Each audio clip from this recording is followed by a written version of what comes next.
आज हम आप लोग को क्लास 10 का लाइट चैप्टर को कंटिन्यू करेंगे। उससे पहले कि बता देते हैं जो पिछले क्लास में अपने लोग लाइट के बारे में कहाँ तक पढ़े हुए थे। सबसे पहला पढ़े थे लाइट का डिफिनीशन, उसका करेक्टरिस्टिक्स, उसके बाद पढ़े हुए थे मतलब laws of reflection, reflection of light और term related to the reflection of light और टाइप्स ऑफ मिरर तक पढ़ लिए थे, है ना। टाइप्स ऑफ मिरर में अपने लोग पढ़ लिए थे, दो तरह का मिरर होता है, एक प्लेन मिरर होता है, दूसरा स्फेरिकल मिरर होता है, उसी का नाम होता है कर्व मिरर। और अपने लोग ये भी पढ़ चुके थे जो स्फेरिकल या कर्व मिरर जो होता है वो होता है कितने तरह का, दो तरह का। एक होता है कनकेव मिरर, दूसरा होता है कन्वेक्स मिरर। कनकेव मिरर क्या बताए थे, a mirror whose reflecting surface is inward, ऐसा मिरर जिसका रिफ्लेक्टिंग सरफेस अंदर की ओर धंसा हुआ हो उसको कहते हैं कनकेव मिरर। और ऐसा मिरर जिसका रिफ्लेक्टिंग सरफेस ऊपर की ओर उठा हुआ हो, बल्गिंग आउटवर्ड हो, उसको क्या कहते हैं, कन्वेक्स मिरर। कोई दिक्कत नहीं। अब उसके बाद आगे इस वीडियो में उस आगे कंटिन्यू करेंगे स्फेरिकल मिरर को, ठीक है। उसमें सबसे पहला क्या पढ़ाएंगे अपने लोग, term related to the spherical mirror. Spherical mirror से जो रिलेटेड टर्म होता है सो सब जब ये एक बीच समझिए तो स्फेरिकल मिरर होगा तो किसी न किसी हॉलो स्फीयर का पार्ट्स होगा। All sphere spherical mirror is the part of a hollow sphere, है ना। मतलब उसका या तो कनकेव मिरर होगा, कन्वेक्स मिरर होता है, उसी को कहते हैं।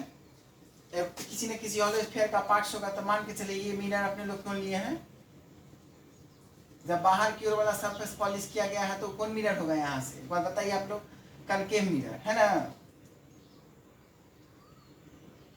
तक जब ये स्फीयर होगा तो कहीं ना कहीं उसका सेंटर होगा, तो उसके सेंटर को क्या कहते हैं, सेंटर ऑफ कर्वेचर।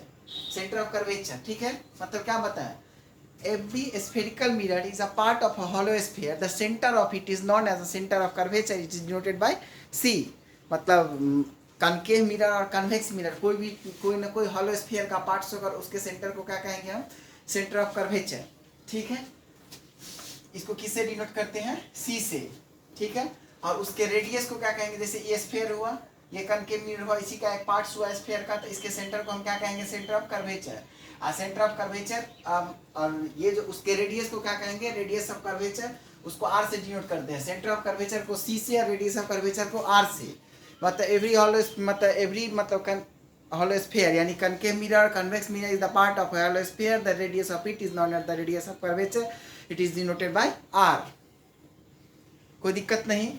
अब चलिए देखिए, अब उसके बाद एक होता है क्या चीज, एपरेचर। एपरेचर, ठीक है। ये हो गया क्या चीज, रेडियस ऑफ कर्वेचर हो गया, कोई दिक्कत नहीं। इसी फॉर क्या हो गया, सेंटर ऑफ कर्वेचर।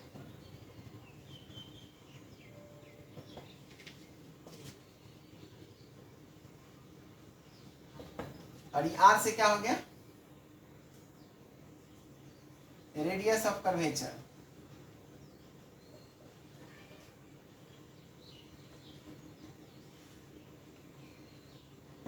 कोई दिक्कत नहीं। अब चलिए बताते हैं उसमें, आप एपरेचर बता रहे थे। एपरेचर क्या हो गया, the effective widths of the spherical mirror from which reflection can take place.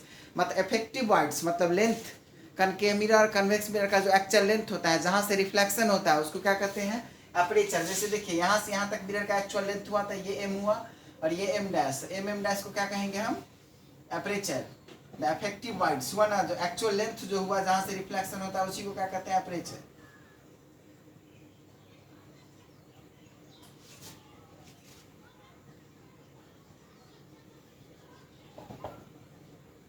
कोई दिक्कत नहीं।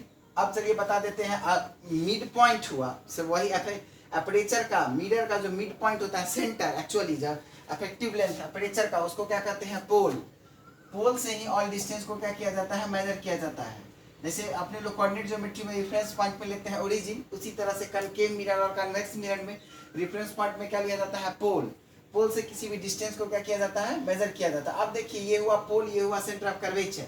इसका मतलब क्या हुआ, रेडियस ऑफ कर्वेचर का दूसरा डेफिनेशन ये भी दे सकते हैं, the distance between the pole and centre of curvature is known as radius of curvature. उसके बाद एक लाइन होता है जो सेंटर ऑफ कर्वेचर और पोल को ज्वाइन करता है, उसको कहते हैं principal axis. Line joining the centre of curvature and pole of it is known as the principal axis, ठीक है। और वही जो हुआ सेंटर ऑफ कर्वेचर और पोल के बीच का डिस्टेंस को कहते हैं रेडियस ऑफ कर्वेचर। अरे तो इसी भी बता दिए, कनकेव मिरर कन्वेक्स मिरर किसी भी स्फीयर का पार्ट्स होता है, उसके रेडियस को क्या कहेंगे, रेडियस ऑफ कर्वेचर। अब देखिए सेंटर ऑफ कर्वेचर और पोल, उसके एक्जेक्टली मिड पॉइंट में, मिड पॉइंट को क्या कहते हैं, फोकस। क्या बताएं, the mid point of centre of curvature and pole is known as focus. नहीं तो फोकस का दूसरा डेफिनेशन दे सकते हैं, a point on the principal axis where all the light ray coming parallel to the principal axis after reflection from it intersect at a point, ठीक है, और appear to intersect मतलब क्या बताएं, जो सेंटर ऑफ कर्वेचर और पोल के बीच में एक ऐसा पॉइंट जहां पे कोई भी लाइट रे प्रिंसिपल एक्सिस के जो पैरेलल आएगा तो रिफ्लेक्शन के बाद जहां पे इंटरसेक्ट करता है या इंटरसेक्ट करता हुआ दिखता है उसको क्या कहते हैं हम, फोकस। ठीक है, जैसे कनकेव मिरर होगा तो फोकस मतलब एक्चुअल फोकस होगा मिरर के सामने में होगा, कन्वेक्स मिरर होगा तो वर्चुअल फोकस होगा मिरर के पीछे रहता है। ठीक है, अब इसमें कोई दिक्कत नहीं होना चाहिए। जैसे इसका सबसे क्लियर एग्जांपल देख लीजिए, ये कनकेव मिरर हुआ, आगे अपने लोग पढ़ेंगे ही ray diagram necessary to locate the image. इसमें ये हो गया पोल, ये सेंटर हो गया सेंटर ऑफ कर्वेचर, कोई भी लाइट प्रिंसिपल एक्सिस के पैरेलल आया तो रिफ्लेक्शन के बाद कहां से गुजर गया, फोकस से। वही बताए थे, point on the principal axis मतलब after which a ray coming parallel to the principal axis intersect at a point, मतलब कोई भी लाइट रे जो प्रिंसिपल एक्सिस के पैरेलल है तो रिफ्लेक्शन के बाद जिस पॉइंट पे इंटरसेक्ट करता है उसी को क्या कहते हैं, फोकस। अब फोकस, अब उसके बाद समझिए पोल और फोकस के बीच का दूरी एक्चुअली मिड पॉइंट होगा सेंटर ऑफ कर्वेचर पोल का। उसके बाद बता रहे हैं जो फोकल लेंथ क्या हुआ, the distance between pole and focus, pole और फोकस के बीच के दूरी को क्या कहते हैं, फोकल लेंथ, जो हमेशा आधा होता है रेडियस ऑफ कर्वेचर का। एफ फॉर क्या हुआ, फोकल लेंथ।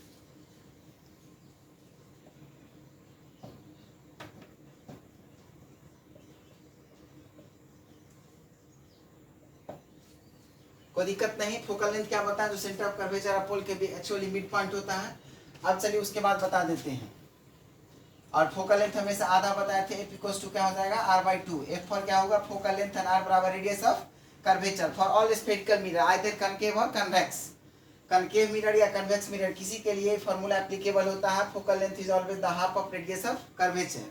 ठीक है, अब बताते हैं ray diagram necessary for to locate the image, मतलब इमेज ड्रॉ करने के लिए जो रे डायग्राम जरूरी है। सो सबसे पहला बताया, a ray of light coming parallel to the principal axis after reflection from it intersect at a point और appear to intersect at a point, मतलब क्या हुआ, कोई भी लाइट रे जो प्रिंसिपल एक्सिस के पैरेलल आएगा रिफ्लेक्शन के बाद हमेशा कहां से गुजरेगा, फोकस से।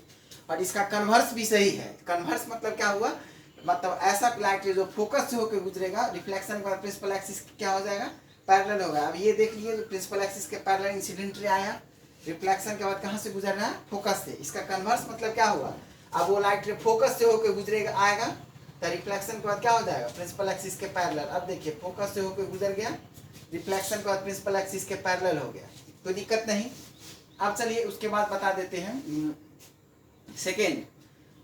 फर्स्ट हो गया जो प्रिंसिपल एक्सिस के पैरेलल फोकस से गुजरेगा, सेकेंड हो गया फोकस से गुजरेगा प्रिंसिपल एक्सिस के पैरेलल होगा।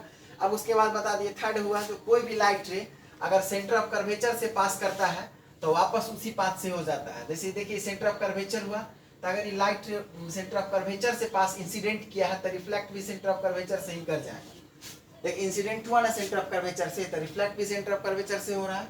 ऐसा क्यों होता है, इसलिए जो कोई भी लाइट सेंटर ऑफ कर्वेचर से अगर पास करेगा तो मिरर को 90 डिग्री पे स्ट्राइक करता है। अपने लोग एक चीज पढ़ चुके हैं, तो अगर कोई भी लाइट मिरर को 90 डिग्री पे स्ट्राइक करता है तो उसी पाथ से वापस चला जाता है नॉर्मल ही। अगर देखिए 90 डिग्री पे प्लेन मिरर में भी होता है, अगर लाइट रे इंसिडेंट किया 90 डिग्री पे तो वापस भी 90 डिग्री पे हो गया। इसका मतलब इस केस में एंगल ऑफ इंसिडेंस और एंगल ऑफ रिफ्लेक्शन दोनों कितना बन जाता है, 0 डिग्री बनता है। क्यों, चूंकि इंसिडेंट या रिफ्लेक्टेड या नॉर्मल भी वही हुआ।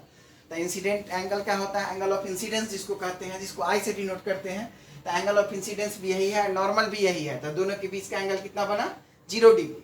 उसी के लिए मतलब when the light strike the mirror at 90 degree then it reflects back along its same path because angle of incidence and angle of reflection is 90 degree। उसी के लिए सेंटर ऑफ कर्वेचर से कोई भी लाइट रे पास करेगा तो वापस उसी पाथ से आ जाएगा। तीसरा केस हो गया। आप चौथा देख लीजिए क्या होता है, अगर कोई भी लाइट रे पोल पे फॉल करता है, ठीक है, तो लॉज ऑफ रिफ्लेक्शन को फॉलो करता अवे करता हुआ उतना ही एंगल से वापस चला जाता है। अगर यहाँ पे 30 डिग्री पे कोई लाइट रे फॉल किया, ठीक है, ये पोल हुआ, ये होगा सेंटर ऑफ कर्वेचर, तो उतना ही 30 डिग्री से रिफ्लेक्ट कर जाएगा। कोई नहीं, कोई दिक्कत नहीं होना चाहिए। यहाँ तक आप लोग को समझ में आ चुका होगा। मतलब अपने लोग पढ़ लिया, आज के मेनली क्लास था जो term related to the spherical mirror ray diagram necessary to locate the image in spherical mirror that is concave mirror और कन्वेक्स मिरर। और नेक्स्ट वीडियो में अपने लोग जो पढ़ेंगे तो उसमें पढ़ेंगे जो मतलब रे डायग्राम ड्रोन मतलब वही 6 केस है कनकेव मिरर का, उसी के बारे में अपने लोग पढ़ेंगे आगे। Okay thanks.